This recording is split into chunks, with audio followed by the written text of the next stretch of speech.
Hello and welcome back to my Slow English podcast. This episode is for upper, intermediate, and advanced English listeners. 2025 is coming to an end. So soon this year went by so fast. Would you agree? And what better time to reflect on the year than at the beginning of the last month of the year? Join me in reflecting on the ups and downs, the highs and lows of the year. This year was full of new experiences. Good and bad, achievements and regrets, moments of joy and moments of learning. I think what I am most proud of from this year was deciding to create my TikTok channel. Making the decision to record myself one day and speak slowly, and then to see the reaction of all the people who loved my video. It was a pivotal, life-changing moment to then create my YouTube channel shortly after, onto creating an English community with people from all around the world learning English. This year has been crazy. So many ups and downs, but learning from both the achievements and the failures. Finding the beauty in every moment, because that's what life is. It can't all be good, but that's what makes those good moments so special. That's what keeps us positive and grateful. Knowing that even in the worst moments, there will always be better moments. Tell me, what are you the most grateful for from this year? What is the best thing you achieved this year personally, professionally, spiritually, mentally, physically? Or anything that made you feel amazing? Now it's hard to define what achievement is. Achievement can look very different for everyone. What's achievement to you could be failure to someone else. Whatever is a failure to you could be an achievement for someone else. For instance, if I was doing a presentation in front of a group of people, and I stuttered a lot, and I was nervous, and maybe I forgot a few topics I was going to talk about. But to me, that's still a huge success.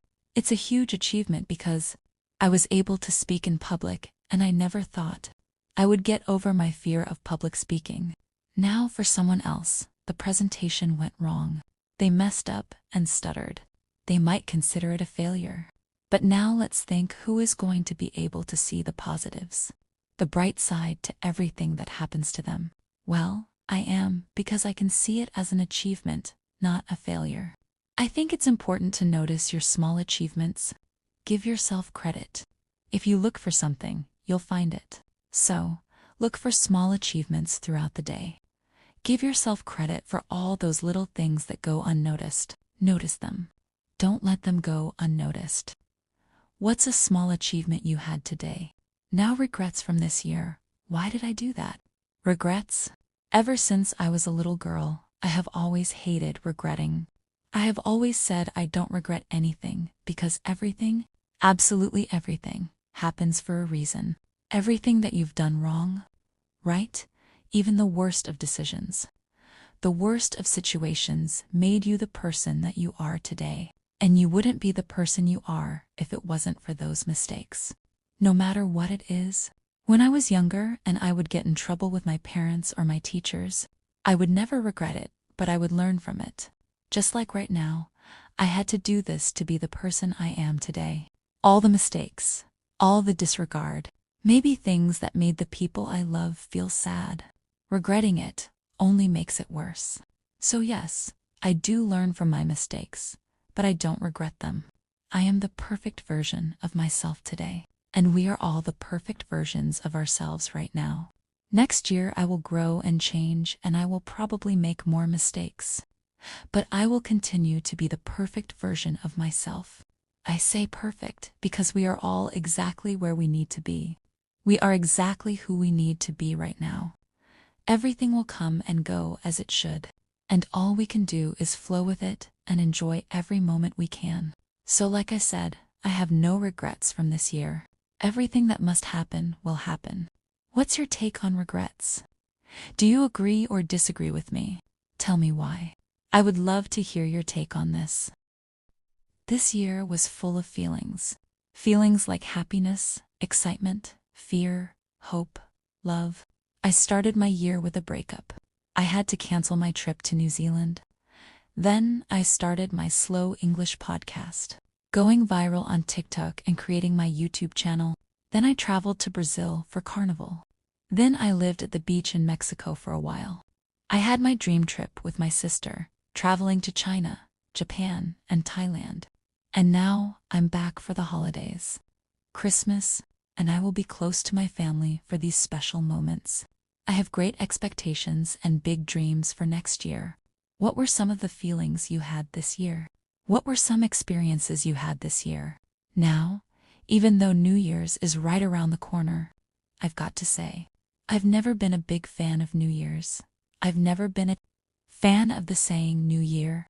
It seems so unnecessary, especially during the winter. Like the absolute worst time of the year to start fresh. It's too cold to start exercising, going on walks, taking on new hobbies. You naturally just want to hibernate during the winter. It's cold. You just want to be bundled up beneath the sheets, eating, reading books, and watching movies.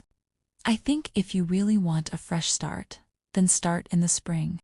What better time to start fresh than spring? Spring is literally the season when the world starts again.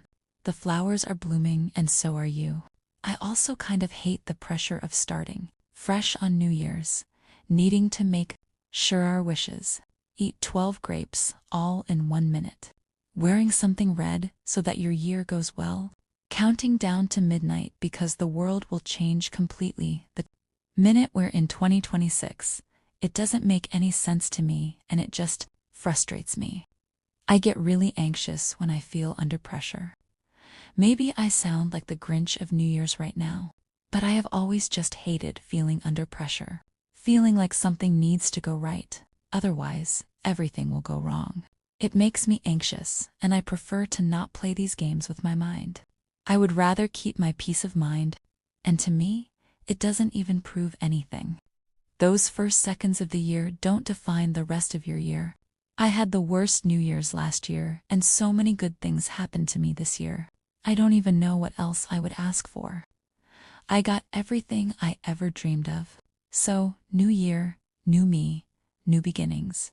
No, don't wait for tomorrow. Don't wait for New Year's. Don't even wait for spring. You can start today. On second thought, start right now. Take control and decide what you want to do and do it. Like Nike says, just do it. I always do what I want when I want to do it. I don't wait for the right moment. Sorry, I know I'm going on a tangent about how much I hate New Year's. My issues with New Year's, but I also just like sleeping early. And maybe you'll say, you're too young to be acting that way. But I like sleeping early. I don't like waiting to eat until 12 a.m. and then staying up all night.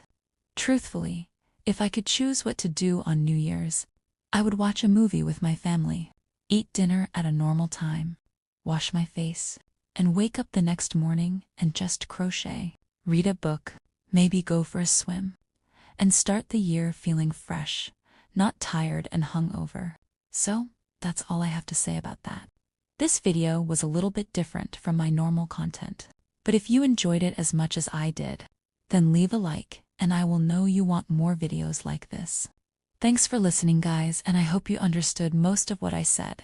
If you did, congratulations to you. If you didn't, continue practicing. You will reach your goals. See you next week.